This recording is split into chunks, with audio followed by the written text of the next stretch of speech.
Now, the final set of questions is coming from Aidan Slater. Of course, Aidan Slater has actually done quite a good few of them. Yes, always has done. He has done. He's a lovely guy. He is.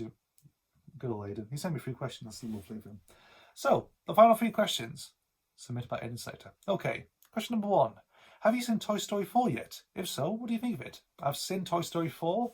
I watched it on stream. I did, unfortunately. I didn't see it in cinemas. I really enjoyed it. I thought it was a really good 4th, but really good it is.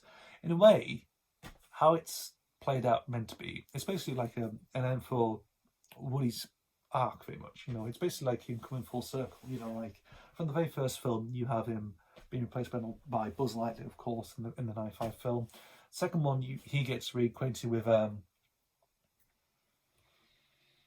with his old what is it like his old toys from the past, very much. Jesse and Buff, the Prospector and all that sort of stuff. Bullseye and Jesse, yeah.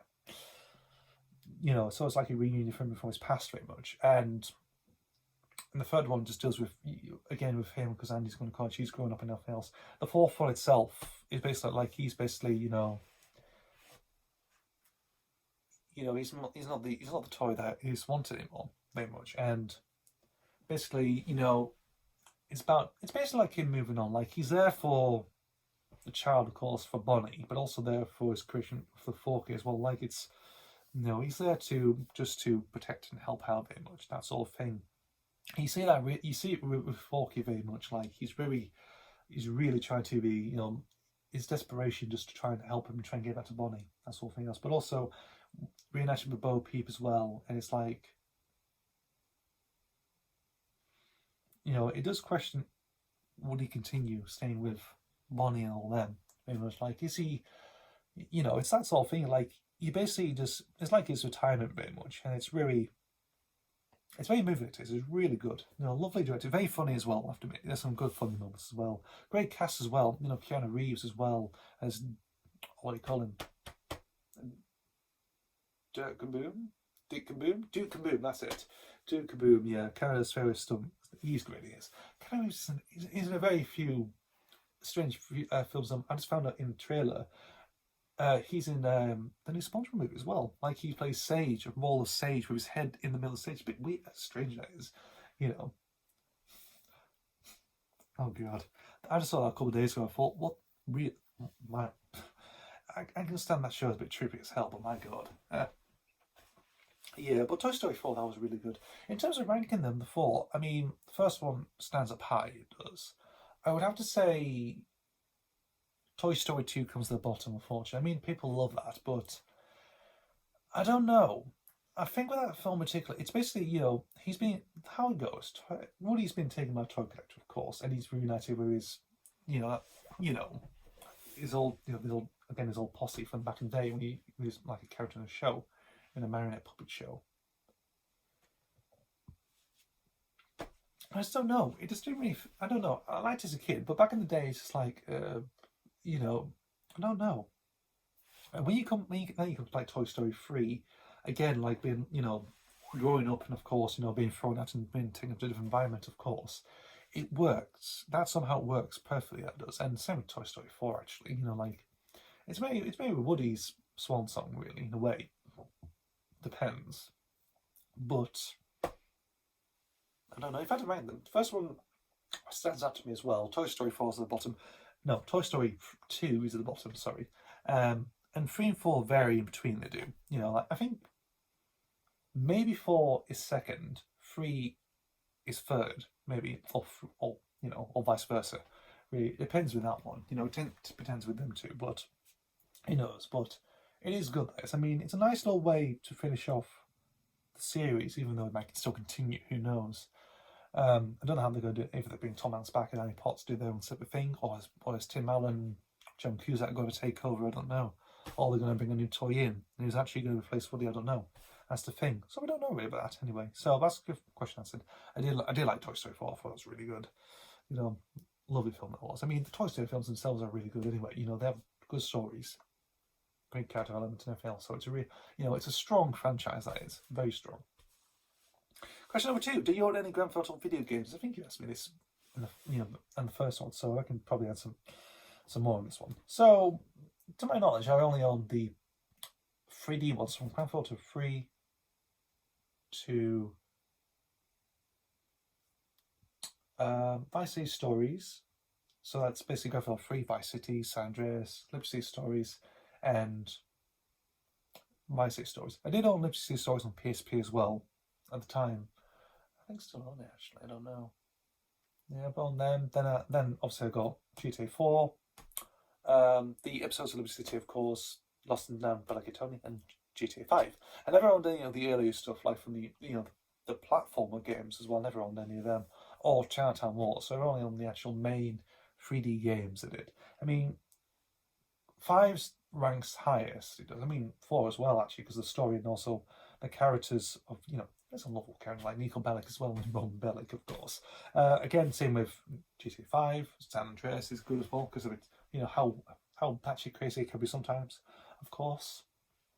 Number 3 ranks at the bottom, maybe because of its, I think because of the graphics also, I don't know, it just didn't work. I think same with Vice City, really. I don't know. I mean, Vice City is great. I just don't know, because I played them once and they didn't work properly. That's the thing. But I only own them, really. Never owned any platform games, unfortunately. So that's your question answer for that. And the third and final question of this Q&A is, what are your favourite Nickelodeon TV shows?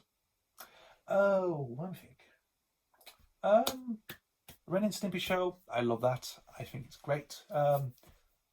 Weird, strange and off the wall, crude, controversial. That's great. I like Doug. That is great. Rugrats is another one I do enjoy. Rocko's Modern Life is another one. I like the weird, trippy stuff in the 90s. That's really, it's pretty good. Pretty good stuff. My God. I think them three very much stand out properly as an adult now. I mean, as a kid, if you ask me that as a kid, I'd probably say SpongeBob SquarePants. But I'm far removed from that show. It's it's very just. It keeps going on, but it's just like it's still there.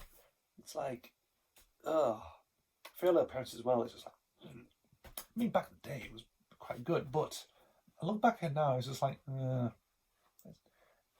I mean, if you look at stuff back as an adult, it's just not very good anymore, very much. What can I think of else? Attack and the Power of Juju, maybe? I don't know. I haven't seen that show for years, very much. Maybe.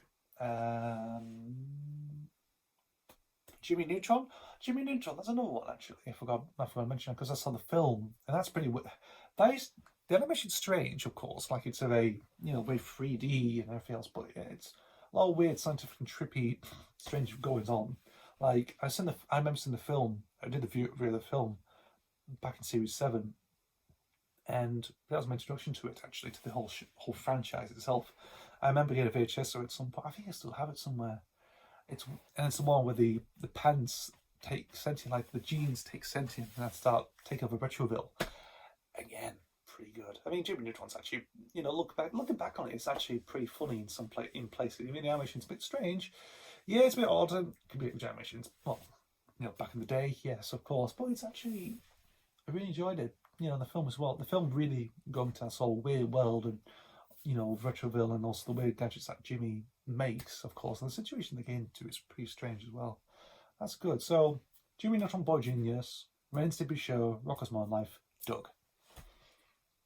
And Rugrats as well. Yeah.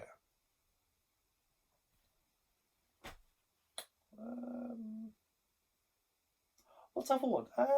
Oh God, what was the other one? Yakety Yak. That was another one. That was another one from Nickelodeon as well, wasn't it? And My Life as a Teenage Robot. Yes. My God, there's some old stuff in there. My God, there's some good, decent shows there. But if you look back at the childish ones like SpongeBob SquarePants, Fairly Parents, it's just like, not good. Well, not really good as it used to be, really. But if you look at some of the early stuff, it's pretty good actually. It's weird, they were quite experimental and a bit weird as well. So, yeah, yeah, I'll go with those. Go with those ones. Them ones I listed beforehand. They're actually really good. If you look back at them, they still look unfavourably and look a bit, you know, like controversial, you probably think, you know, we can't really show that these days. You know, it's like, well, it's a different decade. People change, kids change very much. Like the whole society has changed very much. If you look back on it, yes. Anyway, that's the Q&A sorted out, and thank you very much, Aidan, for your questions, and thank you for everybody for submitting questions. This final Q&A, it's big, it's massive as well. So thanks for watching. Anyway, I shall go now and do more work, of course, and do other stuff as well. So thanks for watching. As always, see you for the next video, whenever that might be. Cheers.